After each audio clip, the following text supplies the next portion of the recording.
Bonjour à toutes et à tous, je suis Lilian Alvarez, freelance iOS et dirigeant d'un organisme de formation spécialisé dans l'accompagnement des freelances. À ce propos, on vient tout récemment d'être Datadoc, ce qui permet que chacun de nos étudiants peut bénéficier d'un financement, d'un remboursement complet de chacune de nos formations. Je vous invite à vous rendre sur le site lilianalvarez.com/formation avec un S pour visiter notre catalogue de formations.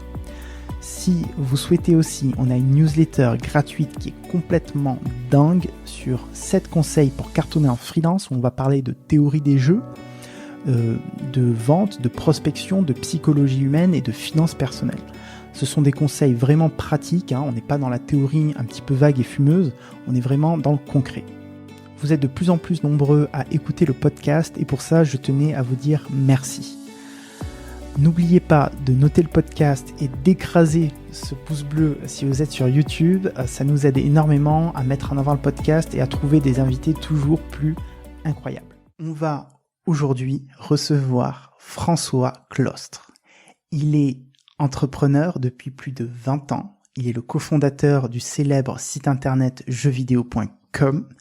Il est aussi expert dans les problématiques du RGPD. Donc le RGPD, c'est le Règlement général de protection des données.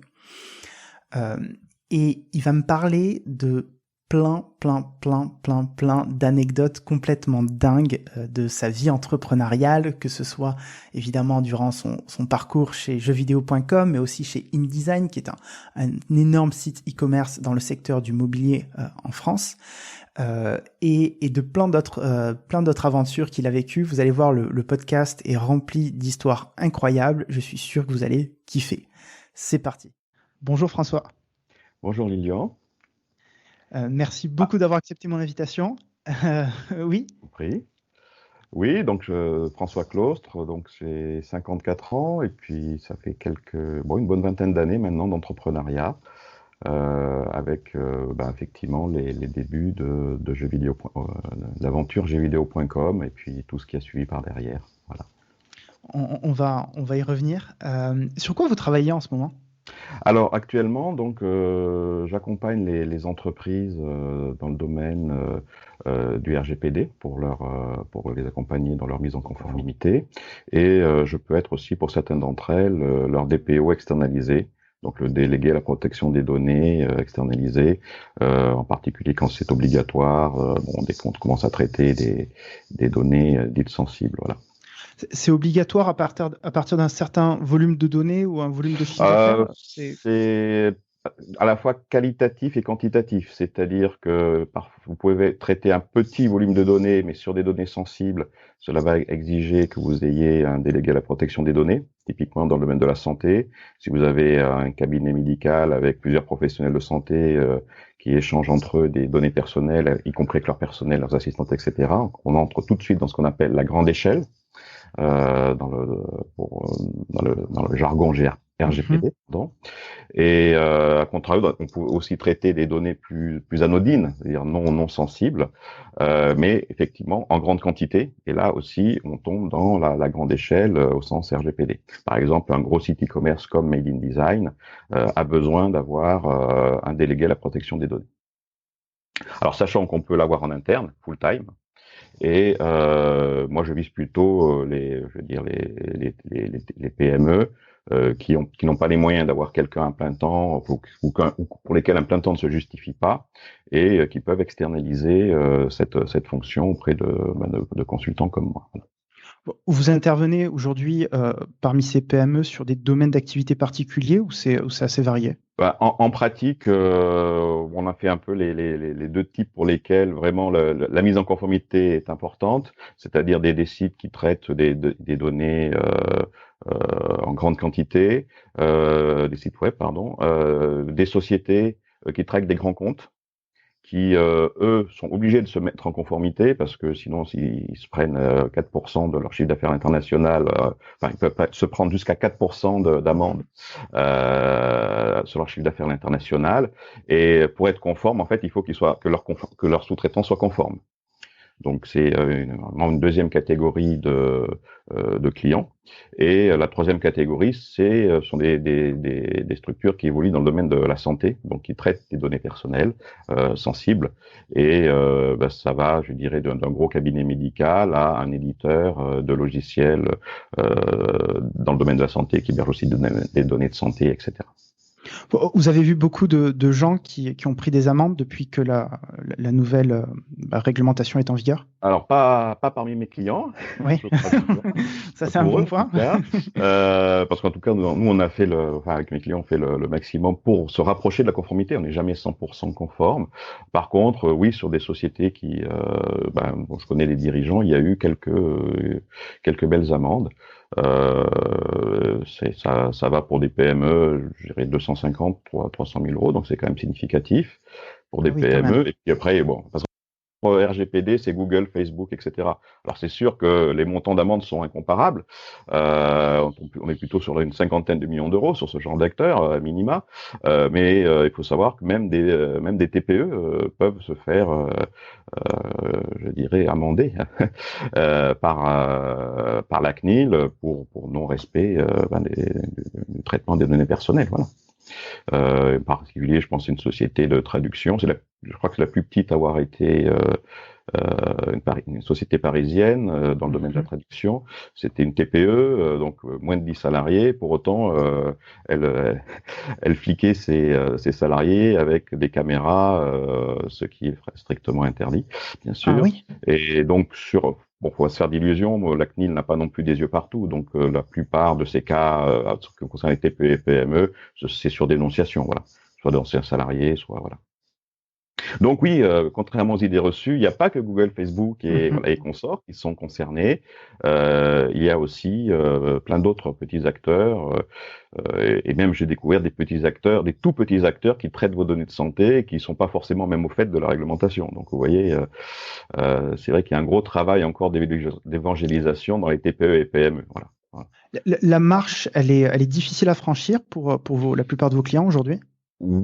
Oui, d'une certaine façon, oui, parce que contrairement aux idées reçues, il suffit pas de s'abonner à un service ou d'acheter un logiciel pour se mettre en conformité. C'est un vrai travail de fond avec les équipes, c'est chronophage.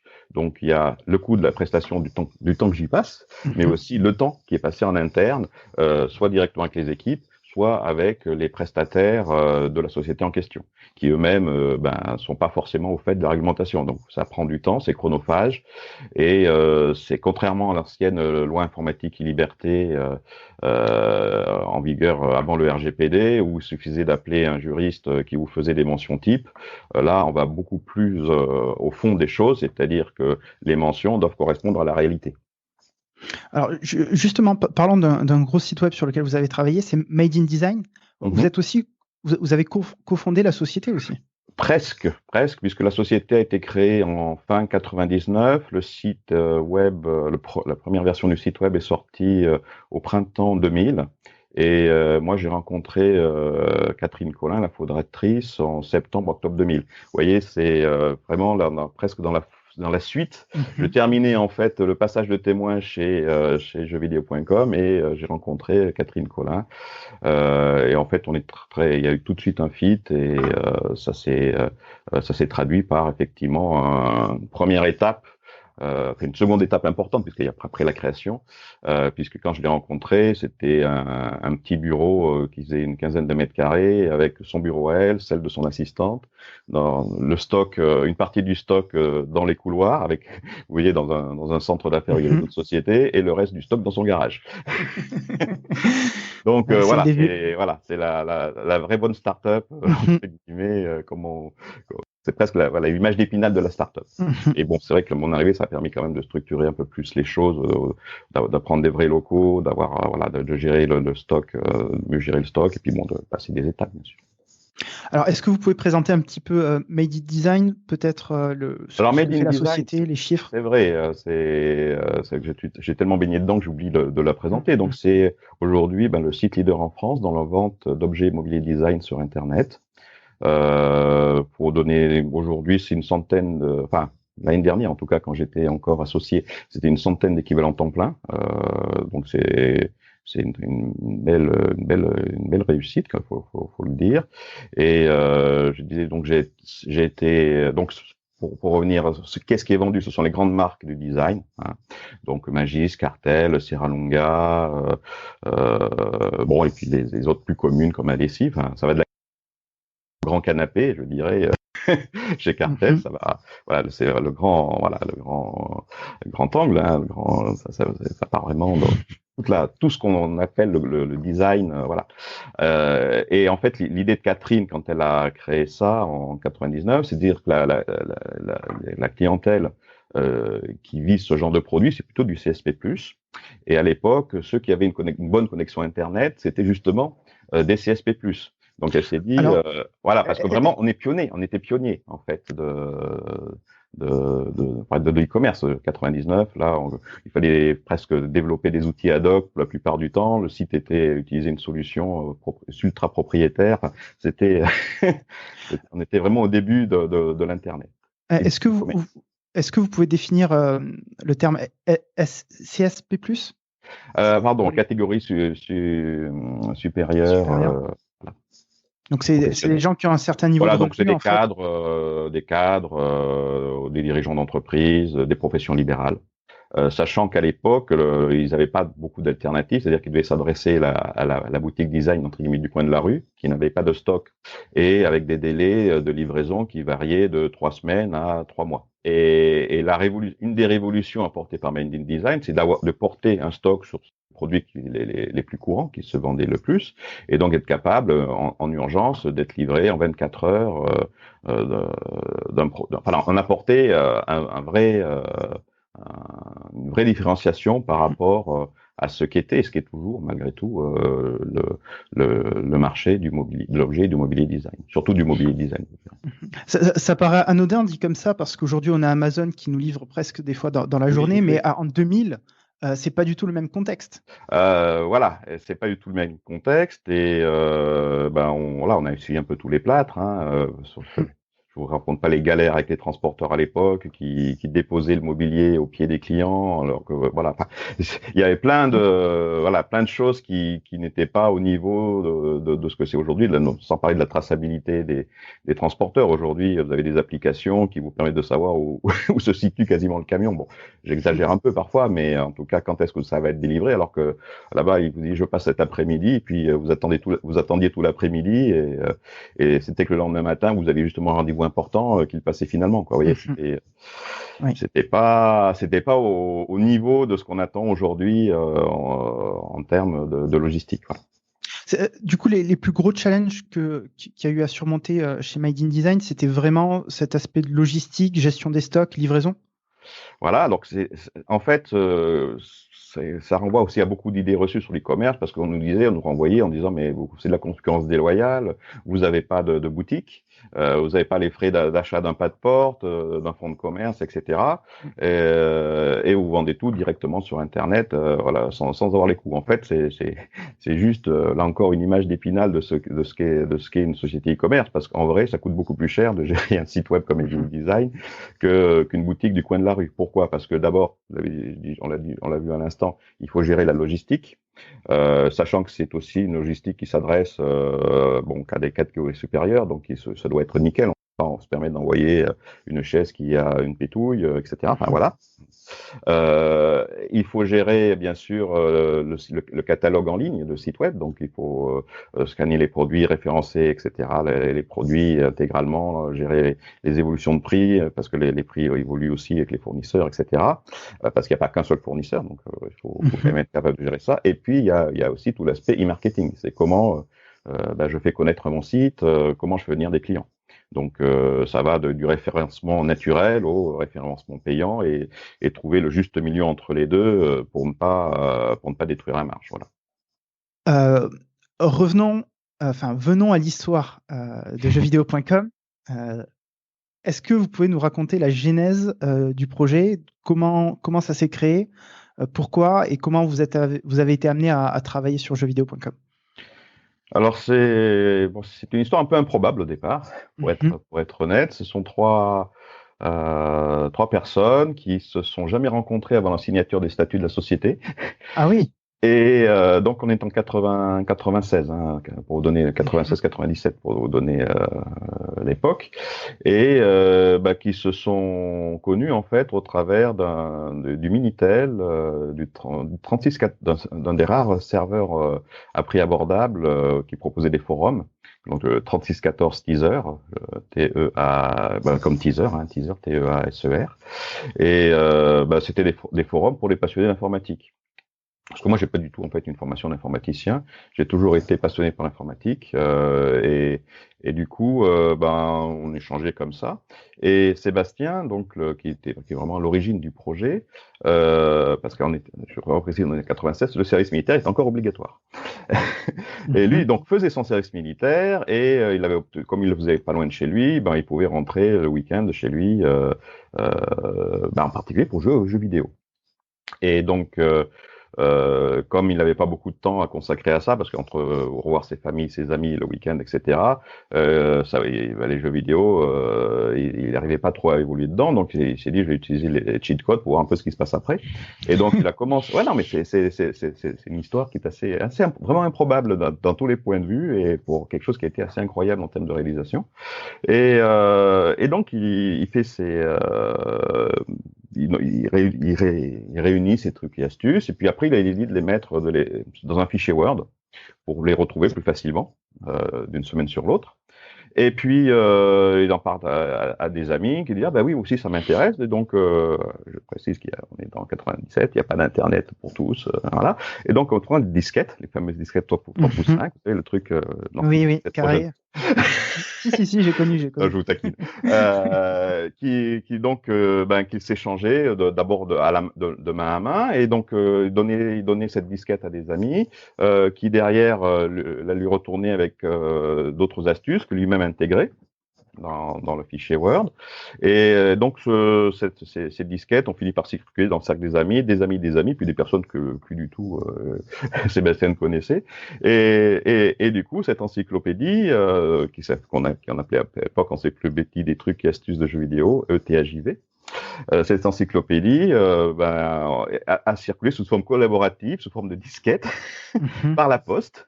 Courrier postal. Incroyable. Oui, c'est vraiment avec l'enveloppe vous savez, l'enveloppe timbrée pour le renvoi de la dernière version. Et du coup, quand Sébastien terminé son service militaire, il recevait quotidiennement plusieurs disquettes comme ça qui complétaient, il copiait sur son ordinateur. Donc c'était quand même assez chronophage parce qu'après il avait pris quand même un vrai job à l'époque. Hein. Et donc s'est posé la question, c'est quand même très chronophage, ça empiète quand même pas mal sur ma vie privée. Qu'est-ce que j'en fais ? Soit j'en vis, en tout cas j'en tire un revenu, soit je file le projet à quelqu'un d'autre. On n'était vraiment pas au tout début dans une problématique commerciale. C'est vraiment de service. Et c'est là qu'il en a parlé sur les fameux forums du 3614 teaser. Et moi, je trouvais l'idée super, quoi. Et sachant qu'en plus, nous, on était familiarisés avec ce qu'était faire un forum sur Minitel, mais on échangeait aussi sur des BBS, des Bulletin Board System. Qu'est-ce que c'est ? C'était beaucoup plus répandu aux États-Unis. En gros, c'est quelqu'un qui avait un ordinateur chez lui avec un modem et une ligne téléphonique, et en fait, on se connectait sur cet ordinateur à distance et sur lequel il y avait des solutions qui permettaient d'avoir des forums, d'échanger des fichiers, et voire même sur ceux auxquels je pense, d'avoir une adresse email. D'accord. Donc, c'était le Graal, une adresse email, waouh, top. C'était quel 96, 80, tout ça, c'était vraiment au milieu des années 90. Quoi.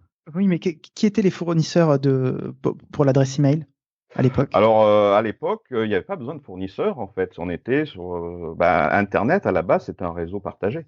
Donc, c'était celui qui détenait la machine, c'était à son adresse à lui, son IP à lui. D'accord, ok.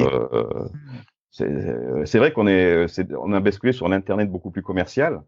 Mais l'internet encore des années 90, c'était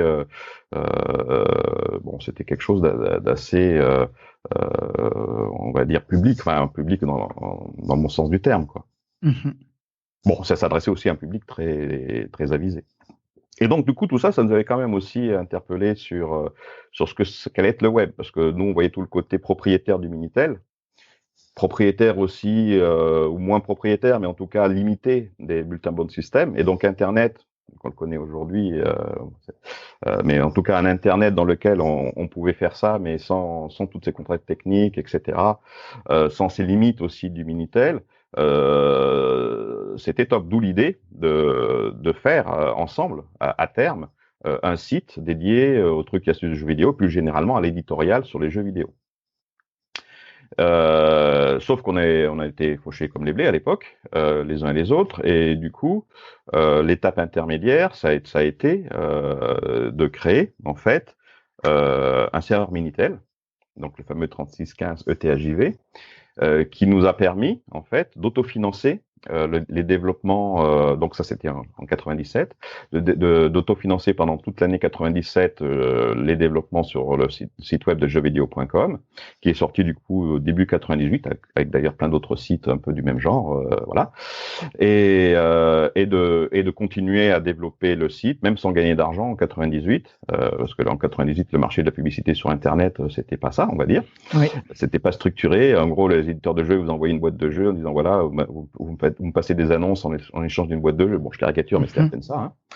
Hein. Et en fait, en 99, on s'est retrouvé à la tête d'un des 10 plus gros sites web éditoriaux français, avec jeuxvideo.com, avec des croissances de trafic juste exponentielles. Pourquoi? Ben un peu pour la même raison évoquée tout à l'heure avec Made in Design, c'est-à-dire que quand vous faisiez une recherche sur un jeu, Tomb Raider par exemple, on apparaissait soit avant, soit après. Donc uniquement avec du référencement naturel. Incroyable. Voilà. Et alors, oui. Alors il y a eu, en fait, tout ça, c'est à la fois des bonnes faits qui sont portés sur nous, pour être honnête, hein, parce que quand on n'avait pas beaucoup d'argent, on n'a pas développé une usine à gaz comme l'ont fait beaucoup de nos confrères à l'époque. Une usine à gaz, c'est pas assez méchant, de faire un site dynamique. Tous nos confrères se sont lancés dans des sites d'IASP. Je ne sais pas si vous vous rappelez, technologie Microsoft. C'est l'équivalent du PHP en propriétaire. Voilà. Donc des pages ASP qui allaient interroger une base de données ou chercher Tomb Raider sur leur site, pouf, ça interrogeait machin. Donc tant qu'il y avait 2-3 pelés qui faisaient ça, ça allait. Quand on était un millier, c'était un peu plus compliqué. Bon, mais ça encore, c'est pas trop grave. Ce qui était beaucoup plus grave, c'est qu'il y a une révolution qui est apparue à peu près à la même époque, 98, qui s'appelle Google. Et Google, lui, il a littéralement monopolisé en quelques années, une très très très très grande vitesse. Mais la première fois que je l'ai vu, je trouvais ça assez improbable, une ligne avec uniquement recherche encore. Voilà, ça me paraissait assez improbable au début, mais ça a super bien marché à cause de son algorithme intelligent, hein, voilà. Et surtout à l'époque, Google, il n'indexait que les pages statiques. Et nous, quand on n'avait pas beaucoup d'argent, qu'est-ce qu'on avait fait? Et alors, c'est vraiment totalement, là, pour le coup, la bonne fée qui s'est penchée sur nous. Comme on n'avait pas les moyens d'avoir des machines super puissantes pour faire des pages dynamiques, en fait, on avait bien toutes nos trucs et astuces et forums, d'ailleurs, en base de données, sauf que on les générait au fil des modifications. Et donc, c'était sur notre site web, tout jeuxvideo.com quasiment. Bon, je fais un résumé court, mais en vrai, on va dire 95% de jeuxvideo.com, c'était des pages statiques. D'où le résultat de référencement qui était juste délirant. Et c'est comme ça qu'on a effacé toute la concurrence sans budget, voilà, et sans avoir besoin de publicité pour vivre au moins jusqu'à 99. Après, il y a encore une deuxième rencontre, une deuxième coïncidence, deuxième ange qui s'est penché sur notre berceau, qui est Immedia, Cyril Zimmerman, qui à l'époque a eu l'idée de regrouper tous les sites, en particulier de jeux vidéo, hein, mais tous les sites sur une thématique, donc la thématique des jeux vidéo, donc nous et nos confrères, pour aller les voir pour aller voir les annonceurs, donc les éditeurs de jeux vidéo, et leur dire, et puis après plus largement la cible des 15-35. Hein. En leur disant, voilà, nous on a 90 ou 95% de l'audience des jeux vidéo. Si vous voulez annoncer dans ce domaine-là, c'est chez nous. Et c'était juste un coup de génie, puisque à partir de là, les publicités, on a rempli tous nos écrans de publicité. Incroyable. Parce que d'abord avec les éditeurs de jeux vidéo, et puis après parce que avec tous ceux qui étaient intéressés par la cible 1535, donc Nike, Coca-Cola, et Tatou, le petit truc de téléphone. Non, c'est un truc improbable, ça aussi. Ça vaut une émission en soi. Et donc, oui, les petites messageries, vous savez, les petites messageries là, qu'à l'époque on donnait aux enfants ou que les médecins avaient, ont toujours d'ailleurs parfois. Ça a été juste effacé par les SMS. C'était des petits boîtiers qui affichaient un petit message. Vous envoyez le message sur ce boîtier, vous avez un petit bip. Mais c'était MSN? Non, c'était des petits boîtiers de messagerie. Ouais, c'est vrai il y a plein de choses qui ont disparu en fait. Oui. Il y avait, c'était Bebop, voilà, un truc assez incroyable qui était même déployé dans certaines villes. C'était un téléphone qui marchait. Vous voyez une borne Bebop, vous pouviez téléphoner. Incroyable. Ah oui, oui, c'était. Donc on avait plein d'annonceurs du coup, bien au-delà d'ailleurs de la cible, et on vendait tous nos écrans du coup. Là, on était déjà autofinancé encore à l'époque par le Minitel, donc tout ce qui tombait c'était de la marge. Alors j'ai d'autres questions. Oui, vas-y. Comment est-ce que vous gagnez de l'argent avec le Minitel? Comment vous receviez des paiements via le Minitel? Alors en fait, quand on se connecte sur un service. 3615, 3616, 3617, voire aussi 3614, mais bon, là il n'y a pas de paiement du fournisseur dans ce cas-là, au fournisseur. En fait, France Télécom à l'époque, s'en prenait une partie, un peu comme Apple aujourd'hui, avec l'Apple Store, voilà, et une partie était reversée aux fournisseurs de services.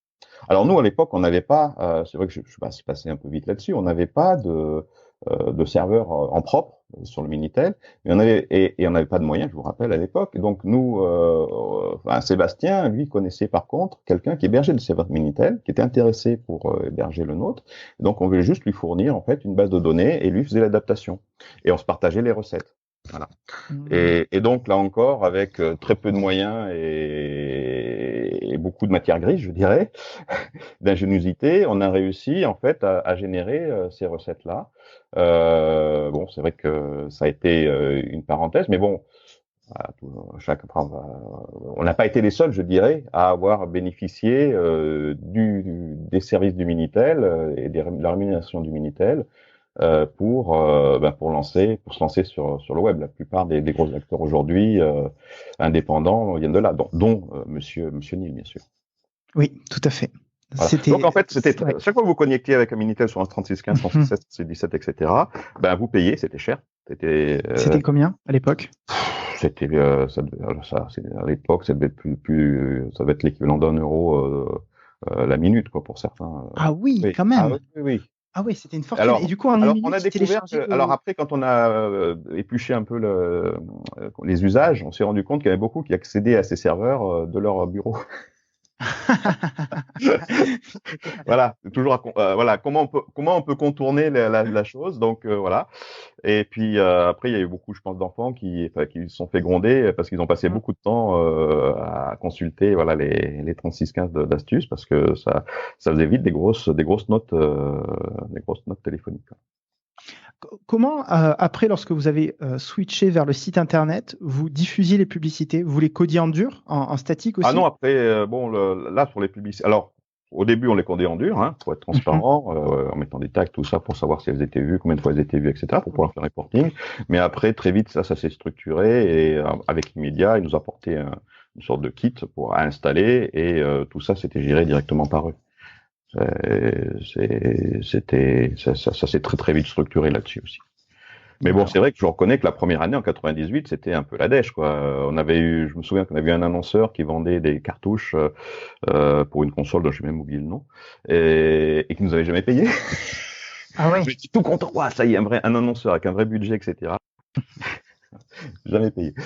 Non, non, c'était voilà. Bon, faut vraiment croire en son projet pour le mener voilà, pour mener à bout. Mais bon, honnêtement, à la fois, on peut pas dire qu'on n'ait pas prévu dès le départ tout ce qu'on allait faire, parce que vraiment, on avait cette vision de monter un serveur Minitel pour monter un site web qui serait entre guillemets le TF1 des jeux vidéo, c'est-à-dire en français. Alors là aussi, parmi les marronniers, ah mais oui, mais attendez, 98% du web est en anglais.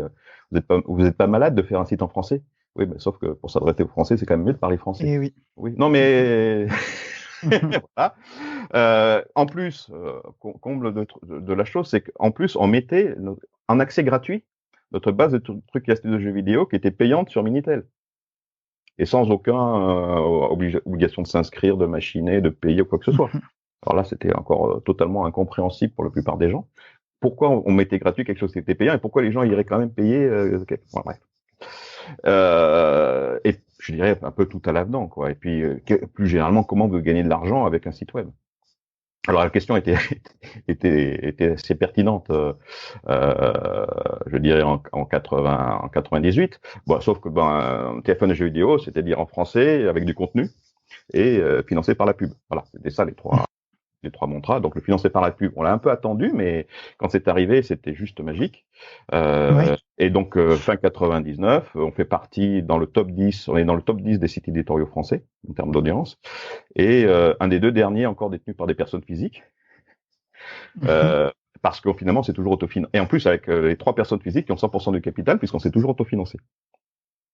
C'est incroyable. Et avec une rentabilité de dingue. Je crois qu'on est. Alors justement, est-ce que un des deux rares dans la top 10 à être rentable et très rentable. C'est pour donner d'idée, je vais c'est un peu technique, mais l'excès d'embauche d'exploitation, c'est-à-dire en gros la marge, c'était 40% du chiffre d'affaires. Et est-ce que vous pouvez nous donner des chiffres en termes d'argent généré, de montant généré grâce à la publicité sur un mois par rapport au nombre d'utilisateurs qui visitent Honnêtement, je m'en rappelle plus aujourd'hui, pour être très, très honnête. Mais ce que j'ai retenu, c'était le niveau de rentabilité, c'est-à-dire 40%, sachant qu'on n'était pas endetté, parce que personne ne veut prêter de l'argent, parce qu'un projet comme ça, où vous mettez des trucs gratuits à disposition, c'était juste pas concevable. Enfin, pas de compte à rendre à des tiers.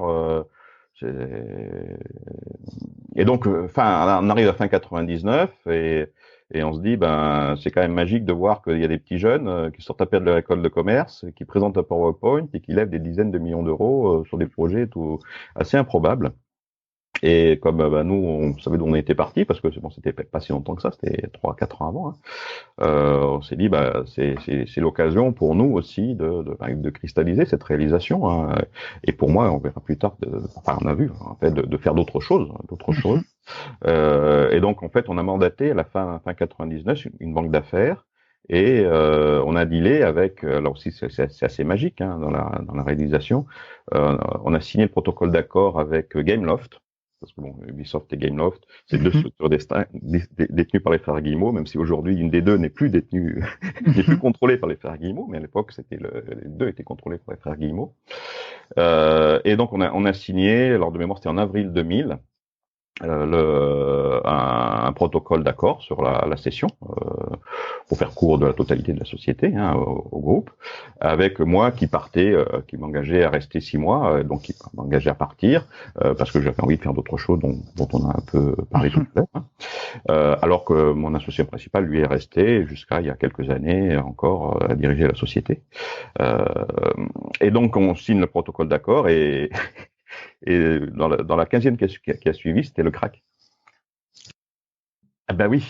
Tout s'est effondré. Du coup, vous avez vendu au plus haut, j'imagine. Et derrière, tout est en cash en plus, parce que En fait, on avait une offre au double de la valeur du principal concurrent à l'époque. On peut dire qu'il y a prescription aujourd'hui, qui était Infogrames. Et qu'on nous a conseillé, et puis on avait les pieds sur terre, je vous avais dit finalement aussi, parce qu'on savait d'où on venait, de prendre plutôt une offre en cash, ce qu'on a fait, et les frères Guillemot ont tenu leurs engagements, même après le crack. Ce qui a fait dire à beaucoup d'ailleurs, mais vous les avez enfumés, vous les avez volés, enfin voilà, enfin, tous les jaloux qu'on peut avoir en France quand on réussit quelque chose, hein, comme d'habitude. Et alors, quelques années plus tard, moi j'étais très très content en fait d'apprendre que quand jeuxvideo.com a été revendu justement à Immedia, en fait ils l'ont vendu beaucoup plus cher qu'ils nous l'avaient acheté. Voilà. Est-ce que vous êtes autorisé à nous donner les montants de vente et Non, de jeux vidéo? C'est confidentiel. c'est important, mais c'est pas non plus ça qui fait que j'habite aux Bahamas sur une île en face de celle d'Elon Musk. Hein. Faut pas être non plus. Mais bon, pour nous trois cofondateurs qui n'avons pas beaucoup de patrimoine, hein, voire pas du tout, c'était quand même un vrai changement, quoi. Enfin, alors, comment vous avez estimé la valorisation du site pour le rachat? Alors là, c'est assez magique. Moi, j'avais donné ça s'est fait au téléphone avec une relation commune qui m'a mis en relation avec le banquier d'affaires parce qu'ils se connaissaient, c'était des amis d'enfance. Bon, bref, cette banque d'affaires avait loupé la case. Je fais des transactions avec des startups, donc j'en recherchais une justement qui faisait affaire. Puis j'ai annoncé un prix. Et donc ils ont fait ils ont analysé, etc. Et en fait, on a vendu au prix que j'avais annoncé. Mais c'était un peu, en fait, ce prix, c'était le prix auquel on était à tout céder, en fait, et de dire bon, l'aventure, voilà, l'aventure s'arrête là, c'est tel prix. Bon, on aurait pu avoir le double qui se serait en action. Ouais, en action, mais qui se serait transformé en un pouillème de rien du tout quelques mois plus tard. Mais bon, c'était ce qui nous semblait être un ticket plus que raisonnable pour. Je rappelle quand même à l'époque, on était peu de temps avant la session, une SARL à 50 000 francs. Parce que 50 000 francs, c'était le capital minimum à l'époque. Voilà. Et du coup, vous l'avez déterminé comment le prix? Parce que je sais qu'aujourd'hui, il y a des formules, etc. Au départ, c'était vraiment comme ça. C'était le prix auquel on était prêt à vendre. Et en fait, après, il y a eu une étude justement sur qui mélangeait la rentabilité, ce qu'on pouvait apporter à un tiers là-dessus. Et bon, alors, est-ce que c'est parce qu'on a annoncé ce prix-là que l'étude a abouti à 100 millions ou pas? Je sais pas. Mais en tout cas, j'ai eu le nez creux parce que ça s'est vraiment vendu à ce prix-là. Ouais. Les négociations, elles n'ont pas été très difficiles avec Ubisoft. Ah à l'époque, la banque était super motivée parce que la banque d'affaires, parce il lui manquait ce genre de société à son à son palmarès, et les Gameloft, enfin les frères Guillemot avaient l'impression d'être passés à côté de la révolution du web. Et donc, ils voulaient créer vraiment un pôle web. Donc, ils avaient acheté, nous, en France, une société en Espagne, en Allemagne. Enfin, ils avaient commencé à constituer un pôle. Et puis après, je sais pas, après quand j'ai quitté la société, j'ai été moins informé de ce qui s'y passait, hein, bien sûr. Après, ça s'est pas aussi bien passé avec jeuxvideo.com qu'avec les autres sociétés qu'ils ont rachetées, pour faire très court. Et ils trouvaient que ça a été un peu décalé par rapport à ce qu'ils faisaient, et c'est comme ça qu'ils ont été amenés à le revendre. Mais l'idée, au départ, c'était vraiment de constituer avec Gameloft un pôle dédié aux jeux vidéo. Et en Europe, hein, pas qu'en France. Ouais. Du coup, finalement, ces négociations, elles sont plutôt bien passées, elles ont été faites assez rapidement. Ah, c'était super rapide, en 4 mois, c'était bouclé, quoi. Ah ouais. Et heureusement. Heureusement. Oui, heureusement. On le savait pas à l'époque. C'est ça qui est magique. On le savait pas. C'est-à-dire que 2 semaines après, c'était mort, quoi. C'était mort, c'était plus du tout dans les mêmes conditions, quoi. Vous aviez quel âge à l'époque? Alors moi, j'avais une trentaine d'années et mes associés étaient plutôt dans la vingtaine, puisque justement Sébastien, il avait terminé quelques années plus tôt son service militaire et il travaillait dans une SS2I avant de démissionner pour s'occuper à plein temps de jeuxvideo.com. Et le troisième, en fait, troisième larron, devait avoir à peu près le même âge, mais lui, il faisait une prépa d'école d'ingénieur, que là aussi, qu'il a laissé tomber en cours de route, donc il n'a jamais passé son diplôme. Et là encore, on se dit, mais vous êtes fous. Enfin, bien sûr. Voilà. Et en fait, il s'est consacré vraiment, c'était lui qui était la cheville ouvrière, Jérôme, sur toute la partie web, D'accord.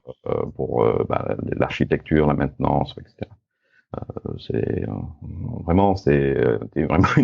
Après, c'est vrai que c'est difficile de reproduire une aventure aussi belle parce que il y a à la fois la partie aventure humaine, donc des gens qui travaillent ensemble et qui s'entendent pour travailler ensemble, ce qui n'est pas toujours évident parce qu'à l'instant T, c'est vrai, mais à l'instant T plus un, c'est pas forcément voilà. Les gens évoluent, ils font des rencontres, ils ont d'autres envies, etc. Et puis le côté time to market, c'est-à-dire imaginez réserver un nom de domaine comme jeuxvideo.com. Ben voilà, et c'était juste payer quoi. C'était la difficulté, c'était de trouver l'organisme pour payer pour avoir le domaine quoi. Enfin, c'était ça la difficulté. C'était pas trouver un nom de domaine qui soit qui se rapproche de jeux vidéo quoi. Et ouais, incroyable. Trouver avoir le bon timing au niveau enfin faire que parce que aussi quand on a lancé le serveur Minitel, ben Sébastien il avait toujours son job hein, parce que on savait pas ce que ça allait donner et en fait on était très surpris que sans publicité, uniquement par référencement dans l'annuaire du Minitel, les gens ont commencé à utiliser le service quoi. Et voilà, et donc quand on a vu qu'on commençait à avoir des revenus conséquents, c'est là qu'on s'est dit bon, on va basculer sur un mode où ça va être du temps plein. Enfin, petit à petit, on s'est détaché de nos occupations respectives. Qu'est-ce qu'on ressent du coup quand on cède son entreprise? Alors, ben, je dirais sur le coup un grand soulagement, surtout dans le cadre de notre histoire où Dans le contexte, ouais. voilà. Effectivement. D'ailleurs, voilà, vraiment. Enfin, les frères Guillemot vraiment sont des gens très très bien parce qu'ils auraient très bien pu nous tout remettre en cause hein. Et ça n'a pas du tout été le cas donc voilà, bravo à eux aussi hein. Ils ont tenu tous leurs engagements de bout en bout et à la fois il y a la question pour moi en particulier que n'avait pas Sébastien puisque lui est resté à diriger la société, il a continué à la gérer pendant plusieurs années de what's next, qu'est-ce que je fais après. Question qu'il faut se poser parce que moi je trouvais aussi plein de chefs d'entreprise que j'ai rencontrés postérieurement qui ont cédé en entreprise et qui ont pas su rebondir sur autre chose en fait tout simplement. Pourquoi? Parce que ils oublient aussi que dans une entreprise c'est aussi une équipe et que c'est pas parce que je m'appelle monsieur Duchemois que j'ai bien vendu ma société que derrière on va être bien accueilli pour faire autre chose. Je dirais qu'en France, même, c'est plutôt l'inverse. Ah oui? Dans mon cas, ne croyez pas, ne croyez pas que ce fût un avantage d'avoir réussi avec jeuxvideo.com. Au contraire, les gens pensaient qu'on avait, déjà qu'on avait enfumé les frères Guillemot pour faire court, hein, d'une part, donc un peu qu'on les avait volés, hein, quelque part, et puis qu'on avait eu beaucoup de chance. Genre, on avait gagné au loto, quoi. Et donc, comme quand on gagne au loto, c'est quand même rare qu'on gagne 2 fois une grosse somme. Il y a peu de gens qui sont venus à moi, au moins au début, en tout cas, naturellement. Là aussi, c'est alors peut-être qu'on n'a pas assez communiqué sur la session, je sais pas.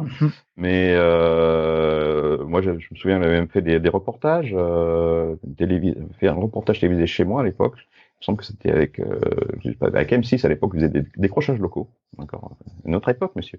Était venu chez moi. Bon, malgré tout, alors il y avait beaucoup de gens qui l'avaient vu ce reportage sur Grenoble, puisque là je suis grenoblois. Et pour autant, c'est pas pour autant que mon téléphone a sonné. C'est assez surprenant en fait. Les choses se passent rarement comme on nous dit qu'elles vont se passer, je dirais. Voilà. Ou comme on pense qu'elles devraient se passer.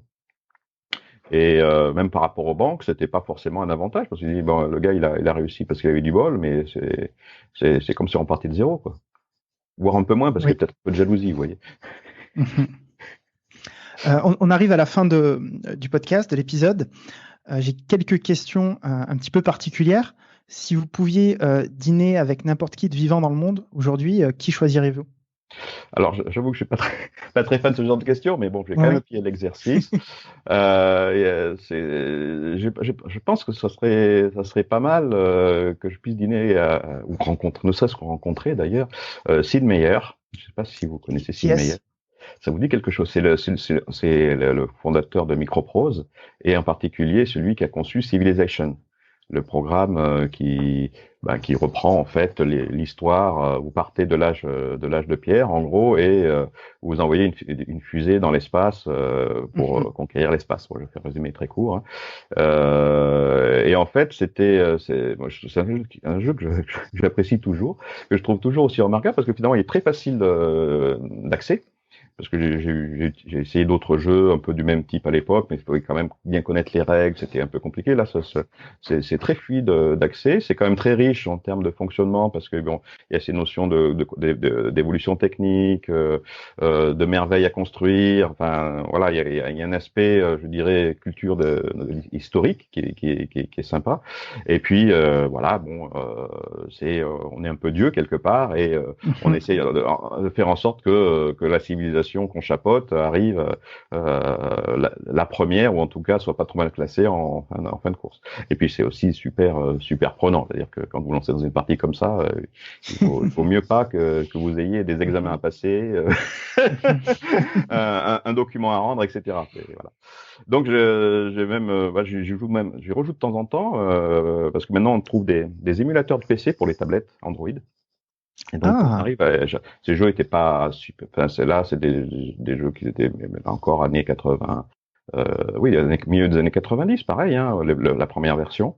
Et puis bon, ça s'est développé dans les années 2000, etc. Et après, il y a 2, 3, 4, mais les tout premiers épisodes, on arrive à les faire tourner sur des tablettes. Et donc, c'est là qu'on dit, c'est quand même vachement bien conçu pour, avec les moyens de l'époque, etc., pour faire un truc aussi intéressant et prenant, hein. mhm. C'est tellement prenant. C'est- Et d'ailleurs, j'avoue que ça m'a sans doute aussi, bon, peut-être un peu à cause de Sid Meier, que j'ai été pendant peu de temps d'ailleurs, mais 2006 à 2008 de mémoire, que j'ai dirigé même une société d'édition de jeux vidéo qui s'appelait AGE Studio, qui était un peu dans cette idée de simulation justement d'un environnement, mais avec un vrai contenu historique. Parce que bon, Civilization, bon, il y a un aspect historique, mais ça reste quand même bon. Je m'étends, j'écrase la civilisation qui est en face de moi, j'avance, etc. Là, c'était vraiment recréer un contexte historique. Et par exemple, c'était Buff of America, donc la naissance des États-Unis, donc la lutte entre euh, les, euh, les indépendantistes américains Mhm. et les Anglais, pour faire très très court. Voilà, enfin, on avait sorti toute une série comme ça de jeux à contenu historique avec autour du même moteur AGE en fait, d'où AGE Studio. Et donc bon, donc on était beaucoup plus loin. On s'adressait aussi à une cible qui était beaucoup plus pointue, des gens qui s'intéressaient vraiment à l'histoire. Donc c'était certainement pas avec une clientèle strictement française qu'on s'en serait sorti. Donc on était vraiment tout de suite dans une licence qui devait être se déployer au niveau du monde. Et bon, l'aventure, cette aventure-là, je l'avais faite avec Philippe Thibault à l'époque, qui avait créé Europa Universalis. D'accord. Ce sont voilà, et donc ça a duré 2 ans. Après, on a revendu la société à Paradox Interactive. Et en fait, Philippe continue là encore. C'est un peu comme avec Sébastien, continue Mhm. de développer. Alors ça a été repris ensuite par d'autres sociétés. J'ai moins suivi là encore l'histoire. Donc c'est quelque chose qui existe toujours, hein, le moteur AGE et ces jeux historiques. Mais bon, il faut reconnaître que ça n'a pas non plus été le succès d'un Civilization. Mais bon, voilà, vous voyez, on est parfois, de façon inconsciente ou pas, influencé par ce qu'on a vécu. Et comme moi, j'adorais ce jeu et j'y joue de temps en temps, enfin, surtout pendant les vacances, pour être honnête. Bon, bah, c'est peut-être ça qui m'a amené à me lancer dans cette histoire. Et donc, du coup, je vous disais quelqu'un bon qui a conçu quelque chose comme ça. Puis j'ai eu des reportages aussi sur Sid Meier qui a l'air que c'est quelqu'un d'assez affable. Ça doit être assez sympathique de pouvoir échanger avec lui Mhm. sur les sujets, sur ce sujet de jeu, mais aussi en général, tout simplement. Parce que dans un dîner, une fois qu'on a fait le tour du jeu, Mhm. on n'a plus grand-chose à se dire, hein, si on reste uniquement sur ce plan-là. Voilà. Voilà. Ok. Si vous deviez créer un nouveau produit aujourd'hui, qu'est-ce que vous feriez?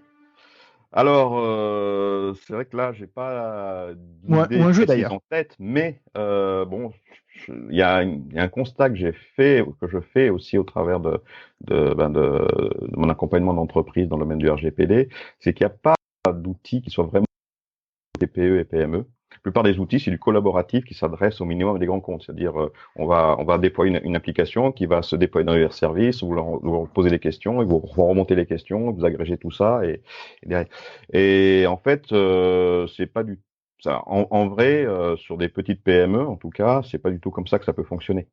On est vraiment sur de la relation en direct. Alors, on n'a pas besoin de passer par une solution tierce, en vrai. Par contre, il faudrait trouver un outil, justement, qui permettrait à cette cible-là d'être accompagné, non plus avec quelqu'un derrière eux en permanence, mais d'être accompagné dans cette mise en conformité. Peut-être, je sais pas, de l'intelligence artificielle. J'ai pas encore la clé en fait, mais bon, ça sera peut-être aussi l'occasion de faire une rencontre, parce que bon, c'est vrai que tous les projets depuis le début, en fait, ce sont des rencontres avec des hommes, avec un H majuscule, donc des hommes ou des femmes. Hein. Catherine Collin, voilà, c'était une entrepreneuse de l'année à plusieurs reprises. Donc, c'est au travers de ces rencontres-là qu'on fait des projets. En fait, là encore, contrairement à beaucoup d'idées reçues, c'est rarement une personne seule dans son coin qui arrive à faire qu'un projet explose, entre guillemets. Pour les personnes qui nous écoutent et souhaiteraient faire appel à vos services concernant le RGPD, où doivent-ils se rendre ? Je dirais, un peu comme vous, via LinkedIn. Moi, je suis assez accessible, surtout si vous mettez un message en même temps qui explique pourquoi vous voulez qu'on rentre en contact. Et puis, j'ai aussi un site, claustre.com. Donc, CLAUSTRES à la fin.com, sur lequel je parle un peu aussi de tout ce qui est RGPD, et donc c'est aussi un autre moyen de me contacter. Mais bon, via LinkedIn, ça peut être aussi... On mettra les liens en description. Ok, merci. Super. Merci beaucoup François. C'est moi. Allez, à bientôt. Prouvez-moi que ma maman et la NSA ne sont pas les seuls à écouter cet épisode. Abonnez-vous, mettez un énorme pouce bleu et notez le podcast, ça nous aide vraiment beaucoup. Merci.